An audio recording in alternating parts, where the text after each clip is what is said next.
You don't have to be born into a legacy of wealth to leave one behind. I'm going to show you how to build a legacy that outlives you. I have a book called Your First Million that came out very recently. It's available wherever you get your favorite books, including as an audio. So highly recommend that. And I talk about this is what I talk about mainly in this book. So I wanted to make a video where we can have a conversation, the types of conversations I have with millionaires and billionaires as we're building and earning and creating that legacy. These are closed door conversations that should not be behind closed doors. So I'm opening it to you right now. So pick up my book and let's get started. So we want to have you define your legacy. What is legacy? It can mean creating a lasting impact through financial, social, or both means. So what is that going to be for you? Set a clear vision. Establish a long-term vision for your wealth building journey and the legacy you want to leave behind. Create a sustainable business or sustainable businesses that can thrive without your direct involvement. This is the key of the whole thing. Wealth, like anybody can make money, I think. I believe that. I think anybody can make a lot of money, actually. But there are only a few people who know how to build wealth. And that's what we want to talk about today. And yes, we're going to establish multiple income streams, but I want you to think about establishing something very sustainable first and then branching out. So you might work on this one thing for a year or years and then branch out to others. But please do not try to start with two, three, or more income streams at the beginning just because you see someone else who's successful have multiple income streams. It doesn't work that way. It always finds a way to fall apart. What you want to do is you want to focus on one thing, being great at one thing, make $1 million doing it, and then you can go on to the next. And then you're going to manage wealth beyond your life. So you're going to set up a trust, a foundation, other types of things that leave a legacy for you so that your assets can be used to pursue your impact well beyond your own life. And yes, it's kind of scary to think about not being alive, but we are here for a certain amount of time. Hopefully for you and for me, that's a long time, but there does come an end. And I think having that power and freedom to plan it and to say what will happen afterwards, it's really powerful. We're going to set a clear vision. I've used years here that are just placeholders. What will your years look like? And think about this like wherever you are in life, think about where you were 5 years ago. If 5 years ago you were where you were, and then right now you were a multimillionaire and you are on pace to continue making that, wouldn't that be awesome? If you had made $1 million or were making $1 million a year, wouldn't that be awesome today? So don't think of 5 years as too far out because it actually goes by really fast. But you're going to set a clear vision. A certain amount of years, you're going to achieve a net worth of $1 million through investing in entrepreneurial ventures. And that doesn't mean just investing in companies or investing in stocks. It means investing in yourself.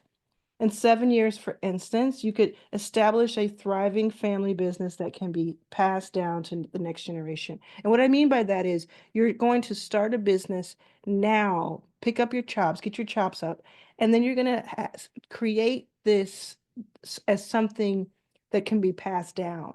So it can be the current business that you're in, or it can be a new business that you have launched because of what you learned with this business. In 10 years, create a charitable foundation to support educational initiatives in the local community. Again, this depends on where you are right now. You might do this year. It doesn't have to be, you don't have to wait to be rich to give back. So this could be any time, but I want you to also give yourself space and time and distance. And I want you to understand that it's not a race. You can take your time to do this and do it right. And then a few more years, you can retire comfortably while maintaining a diversified portfolio that continues to grow and grow and grow and compound, compound, compound. Now, I don't know what retiring looks like for me. I don't even know if I will retire. I just know that I want to craft a life where it feels like I'm retired and any work that I do is a bonus, is extra, and is my choice. So is that what you want for yourself? Let me know in the comments right now if you want to live a life that feels like you're retired, but you get to work and do what you want anytime. That's the life I'm looking for. You're going to build and acquire appreciating assets. So build and acquire. This could mean real estate, this could mean so residential, commercial. This could mean intellectual property that you build yourself, and that comes from your knowledge, your insights, your programs, your frameworks, different things that you have established that you then sell. And like it's almost like thinking like you start a course. That's intellectual property that sells even after you build it. And that is something that appreciates over time.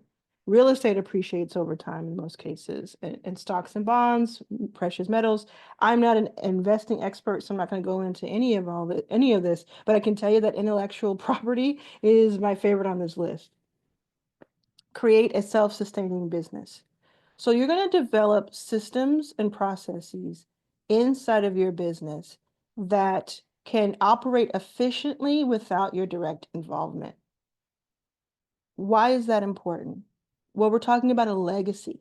We're talking about building something that it stands the test of time, whether you're grinding the gears or not. This is what I'm doing right now at 44.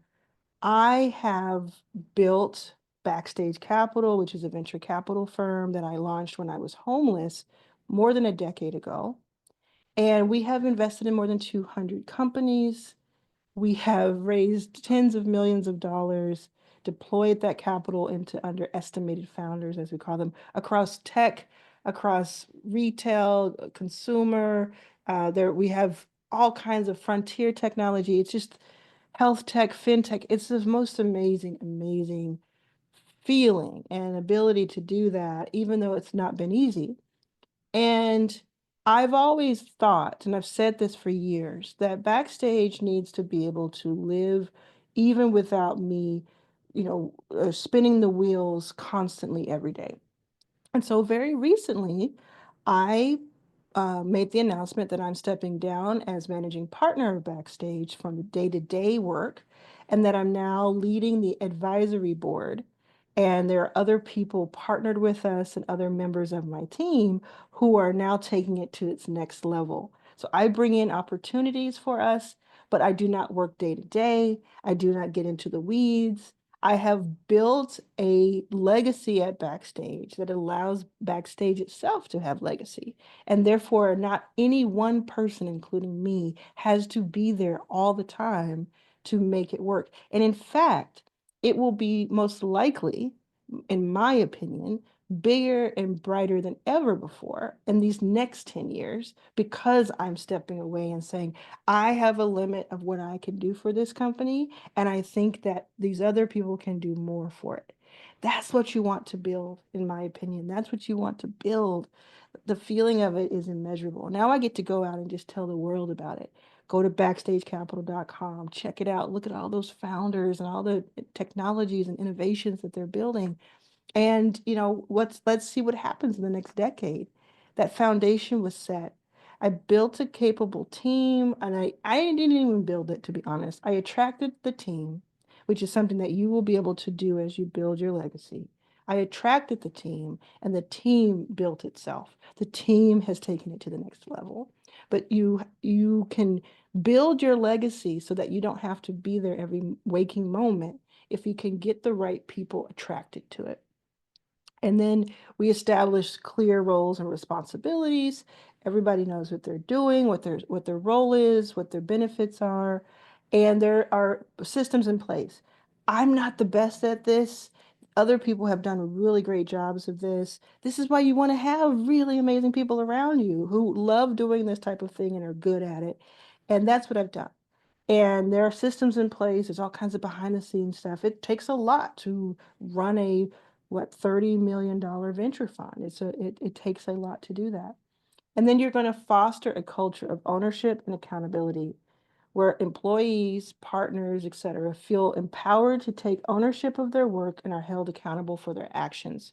Encourage problem solving, critical thinking, and shared sense of responsibility for the business's success. I've had multiple businesses in my life, and I've learned all of this the hard way, all of this the hard way. So I'm trying to save you some time and some heartache because this stuff ain't easy. But if you know it ahead of time, instead of having to guess and find out after everything has gone down, then you can maybe see around corners and do a better job than I ever did. This is the type of thing that you should take a snapshot of this, study it. Don't just watch this video one time and leave it. Use this as if you paid thousands of dollars to come to a workshop with me. I'm going to invest in the next generation. Again, we're not talking just about building a business, we're talking about building legacy. And one of the cool things you get to do is you get to invest in the next generation. Now, I also like to invest in previous generations because they invested so much in me. But think about what you could do. And again, these are conversations that I have with millionaires and billionaires all the time. This is the conversation we have is what kind of scholarships we're going to do? What are we going to, what foundations are we building? Provide educational opportunities. So you can invest in quality education for your children and for others. So funding to tuition, enrichment programs, or scholarships to help them reach their full potential. I don't have kids, but I have nieces and nephews, and we're always thinking about what does each person want to do next? What kind of human will they become, and how can I help with that? Support community learning initiatives, contribute to local schools, libraries, and community centers that offer educational resources, skill building workshops for people of all ages. Love, love, love the thinking about, like I said, not just future generations, but previous generations. I do a lot there. Sponsor internships and apprenticeships. We have an entire apprenticeship program at Backstage Capital that I launched in 2021, and we've graduated 63 people from all walks of life. And it's just beautiful. It's just a really fulfilling feeling to be able to do things like that. Establish scholarships and grants. Now, I want to talk to you about this. I'm not just putting this on a slide and putting it on YouTube and saying, hey, go do this. This is how you do it. I read about it. I've done it. Take a look at this. So this is just a little bit of what I've done when it comes to scholarships. I established the first scholarship at Oxford University, the oldest university in the world. I established the first scholarship for a Black student undergrad, 4 years, including stipend for living expenses. And we've taken 3 students through that. Established with my mother a scholarship at Dillard University, which is where she graduated, and it's a HBCU in New Orleans. Same thing, full ride, 4-year scholarship, including living expenses, because I didn't have that, and that's what I wanted to put out into the world. I also, when the pandemic started in 2020, I made it possible for $1 million worth of my programming to go to displaced college students and some high school students. So if people signed up with their college email address, they got free access to hundreds of dollars of education, and we had thousands of students sign up, and it was really, really awesome during that time. It was helpful during that time. I've also put a Black woman pilot through her schooling along with her mother. Her mother matched. I put her through. She's now flying for a major commercial airline in the UK. I just put someone through University of Texas. Talk about that more soon. Put someone through Harvard Business Law, a Black man, because I wanted to see more Black men lawyers protecting the rights of other Black men. The list goes on and on. And this is a fulfilling work. Now, what I do is I take one of those income streams that we talked about and I put that income stream into this. It's not perfect, it's not 100%. I sometimes have to dip into other places. But what I decided when I got my first book deal was that my publishing money would go to scholarship. But this is something that you get to do and establish. And this is just the beginning of it. I'm just in my early 40s. So over time, imagine the multiple people that will go through these programs. You can do this, by the way. Let me know in the comments if this is something that's interesting to you. If you got excited with that screen, you want to do something like that, you can do this. Just start where you are. If you give somebody $500 to get books, if you give somebody $10,000 to have their, first semester, if you teach someone something, if you give away some of your courses for free to certain students, like you can do this. You can do this.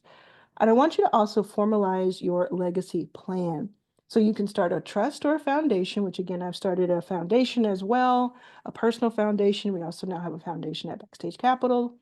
Um, Make sure you have a comprehensive will. I did this in 2020, and it's not as scary as it sounds. And there are some startups that help you now that make it a little bit easier, but you can also go to a lawyer. You can also do whatever makes sense for you. I don't want to give you too much advice because I don't want to skirt those compliance issues, but I would say having a will just in general, no matter how much money you have right now, is a really good idea. Because not only are you saying where you want your money to go, if you have any, you're saying this is how I want things to be. This is who I want to get this percentage of what I have. If you have any kind of book deals or any kind of residual payments, this is where I want that to go. This is how I want my funeral to be. This is how much I want spent on my funeral, right? Like there are things that you can have control over. Establish an estate plan that's the same in the same vein when it comes to it. And what you're going to do is you're going to establish it once, and then you're going to do it every few years as your circumstances change and evolve. And protect your assets. Protect your ass and protect your assets. Plan for succession at this family business that you just launched or at the business that you have that doesn't have family. You're going to establish a business succession plan.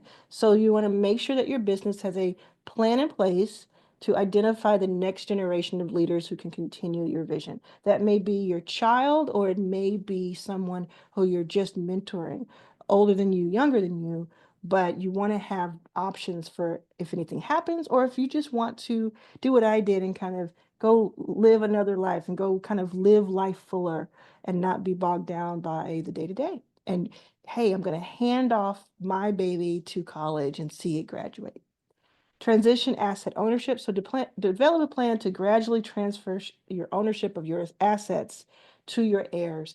This is something else I'm doing. So I won't get into too much detail, but I have some of that going to my mother, to my brother, to my wife, to my people who are younger, different children, different nonprofits. Like there's all kinds of stuff where I'm like, this is I don't need everything. I need enough to feel safe. That is my goal. I want enough to feel safe. I don't want to be constantly giving out capital as I make it, as fast as I make it, which is what I currently do. I went from being poor and homeless to having and making millions of dollars. Then I poured it back into everything else, and now I'm in my era of I'm going to establish like wealth. I'm going to establish further. Now, I also have assets that I own that are in the tens of millions of dollars. So there's cash wealth and there's asset wealth, and asset wealth is really, really, really powerful. And then teach financial literacy. Pass on your information that you're getting and your financial acumen to your children or community members or both. Give them the knowledge. So you're learning this. Pass this on to someone else you want to know this. Or take what you know, take your notes from this and other videos, and go talk to your children. Go talk to your sister. Go talk to your mom and your dad. Have these conversations. I don't know everything. I'm certainly not well versed in all of this. I just like kind of figure it out as I go, and I learn from other people, and I watch what rich people are doing. I'm like, let me see what they're doing because they got the memo and I don't think I got the memo, right? But you have the memo. You have the information at your fingertips. And you're going to adapt, and you're going to most importantly celebrate. So, let's go through this. Very important. You're going to review your legacy plan and financial strategies as your life circumstances change. So you're not, everything is not just, remember I told you in the will and estate planning, it's not just one and done. You're going to review it. You're going to have like, you could have like a yearly review or whatever kind of pace feels right for you. You're going to do that. Then you're going to adjust and adapt your goals, timelines, and investment allocations to align with your evolving vision. This is a vision of yours. We started on the very first slide or the second slide talking about what is your vision for legacy? What do you want your legacy to mean? It's like write your own headlines, right? Like the 30-day challenge that we've been doing. What do you want your legacy to be? That you did what? And so it's your vision, and it's okay if your vision changes or if your vision evolves. You're going to seek guidance from trusted advisors to ensure your plans remain optimized and impactful. This means people that you pay, like lawyers and accountants and consultants. It also means people you don't know, who are your mentors on YouTube. And it also means friends and family, maybe people who have gone through this before or are going through it. You're going to put together that group. Stop saying you don't know how to do things. With the technology and the access that we have today, you can learn. And it's scary and it's overwhelming and it's big and it's all these things, but we're going to learn it together. Create milestones that mark your progress towards your long-term legacy, such as reaching financial targets or making meaningful contributions. Don't just do this stuff. Like when I did the different scholarships I talked about, I'd buy myself purple shoes because I love purple shoes. So I'd buy myself purple shoes to kind of mark the occasion and say, okay, I gave $50,000 to someone's education. I'm going to spend $500 on myself to buy these shoes, and I'm not going to be upset about it at all. I'm not going to apologize for it, and I'm not going to say I'm not bragging. I'm bragging, right? Because that's what we need to do. This is life. You're living the life now. Live your life today. Share your successes and learnings with your family, community, or the next generation to inspire and motivate and change or to end. Share it with everybody. I made a call to somebody who's a millionaire friend of mine, and I said, you need to brag more on YouTube. I want to see you brag more because it inspires. And hopefully they'll do it. Hopefully we'll see them do it because it inspires. And if you're watching this, you know who you are. Please brag more because it inspires. Reflect on how your legacy is shaping the future and find ways to amplify your positive impact. If you want to leave a legacy, this is how you do it. And the big picture is document your wisdom. Your financial strategies and philosophies hold the wisdom you've gained throughout your life. Document this knowledge. Document what you learn. You can ensure that your values and lessons are carried forward for future generations. Mentoring and teaching others to uphold your principles is a powerful way to create a lasting legacy. There's only one Warren Buffett in this world. Let him be him. You don't have to be him to make an impact in a financial way. You don't have to be good with money, quote unquote. You don't have to have a lot of money. Wherever you go from to is what's going to be your legacy. I started here and now I'm there. That is the beauty of it. So everything you're going through right now, everything that feels scary to you, that feels like you're not where you want to be. First of all, go get Your First Million, the book. Let me know in the comments if you've read it or if you're going to go pick it up. And second of all, know that you have the power to leave a legacy behind.